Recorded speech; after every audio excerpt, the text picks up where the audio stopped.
আমি মনে হয় একমাত্র পার্সন যে কিনা এখনো আগারগাঁতে কেক খেতে যায়নি। ওইদিকে আমাদের একটু কাজ ছিল, ভাবলাম যে এখান থেকেও ঘুরে যাই। তো রিক্সার থেকে নেমেই দেখি এত পরিমাণ ভিড় এইখানে। ভাইরাল সেই জাকির ভাই, ওনার জন্যই এত জ্যাম লেগে আছে। তো আমিও নেমে গেলাম ওনার কেক খেতে। এখানে ম্যাক্সিমাম মানুষই ভিডিও করতে আসছে, কাস্টমারের চেয়ে ভিডিও ম্যানই বেশি ছিল। আমিও ভিডিও করেছি, বাট আমি ওনার থেকে কেকও নিয়েছি, পুডিংও নিয়েছি। আসছি যেহেতু ওনার পুডিং আর কেক টেস্ট করে দেখি খেতে কেমন। ফার্স্টেই পুডিং নিয়ে আমি তো হতাশ, কারণ পুডিংটা একদমই মজা ছিল না। তারপর ওনার আরেকটা কেক নিলাম, এটা ছিল বাটারস্কচ ফ্লেভার। এইটাও একদমই ভালো ছিল না, এটা নর্মাল এলাকার যে বেকারির কেক থাকে ওইরকম টেস্ট ছিল। এইসব রেখে হাঁটতে হাঁটতে চলে গেলাম ভাইরাল আরেকটা পার্সন, যে কিনা গাড়ির ডিগ্গির পিছনে কেক সেল করতো, ওই আপুটা। এখানেও অনেক ভিড় ছিল।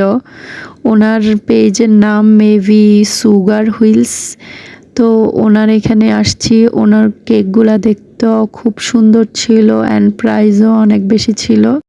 তো এখান থেকে দেখতেছিলাম কোনটা নেওয়া যায়। ওনার কেক দেখতে সবগুলাই অনেক ইয়াম্মি মনে হচ্ছে। সো উনি আমাকে বলল ওনার ব্লুবেরি ফ্লেভারটা টেস্ট করতে। আমি একটা ব্লুবেরি নিয়েছি।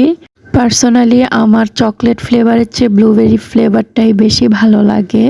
ওনার কেকের টেস্ট অনেক ভালো ছিল, সেজন্য আমি আরেকটা স্ট্রবেরি ফ্লেভারও নিয়েছি, বাট সেই ক্লিপটা ডিলিট হয়ে গিয়েছে। নতুন নতুন ভিডিও ম্যান হইলে যা হয় আর কি। তারপর অনেক জ্যাম ঠেলে চলে আসলাম আমাদের সে ভাইরাল আরেক সিমি আপু। ওনার এইখানে তো এসে দেখি উনি ইন্টারভিউ দিচ্ছে। ওনার পাশে যে লোকটাকে দেখতে পাচ্ছেন, উনি মূলত চাপটি বানাচ্ছে, উনি একটু লেড়ে চেড়ে দিচ্ছে আর কি। উনি একবার এই পাশে আসে আর একবার ওই পাশে যায়, ওনার পিছনে পিছনে সব ক্যামেরাম্যান ছুটে। তো উনি এখানে সার্ভ করে দিচ্ছে আর উনি বানাচ্ছে চাপটি। এখানেও অনেক মানুষ ছিল। আমি আর এখান থেকে এগুলা খাইনি, কারণ জাকির ভাইয়ের কেক খেয়েই আমি বুঝে গেছি যে এগুলা আর কেমন টেস্ট হবে। তারপর সিমি আপুকে টাটা বাই বাই করে আমি চলে আসলাম বাসায়। আল্লাহ হাফেজ।